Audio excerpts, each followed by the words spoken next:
Hello to the hockey family. It is Monday, November the 10th.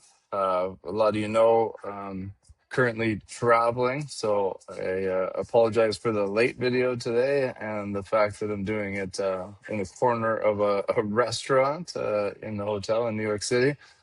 Been an awesome trip so far. So to all of you that I have seen, thanks for taking the time. It's been great. I've been through. I spent a couple days in Washington last week, and then been in and around New York City for the last four. Right after I finish this and get it out, I'll be heading out to the airport, onwards to Nashville for a couple days, and then finally get home on Wednesday, which my wife will be very pleased with. Last week in the markets, we saw a bit of a down week.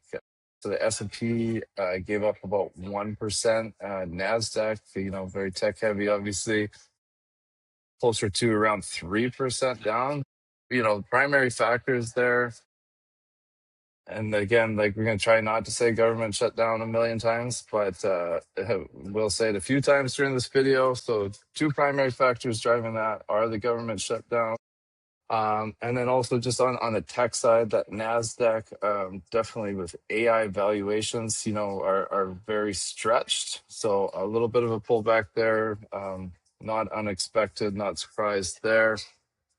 Friday, we saw the University of Michigan Consumer Sentiment Survey data. So some of you guys that were with us a couple years back, you'll remember we touched on this, used it as an educational piece in a review a couple years ago. So the data from that, typically forward looking, when consumer sentiment is high, we tend to see markets underperform a little bit in the future. And then obviously on the inverse, when consumer sentiment is low, we tend to see markets up and do well. That's fairly intuitive for us, knowing how markets work. I think some people find that a little bit confusing. But it just makes sense, looking at it. If sentiment's down, economy is struggling a little bit, it tends to understand that going forward that, things are going to turn around and the market will perform. And the inverse is true as well. So right now, sentiment is at the lowest level it's been in nearly 3 years. And again, that goes back to the government shutdown. That's the primary reason that, consumers are feeling that way.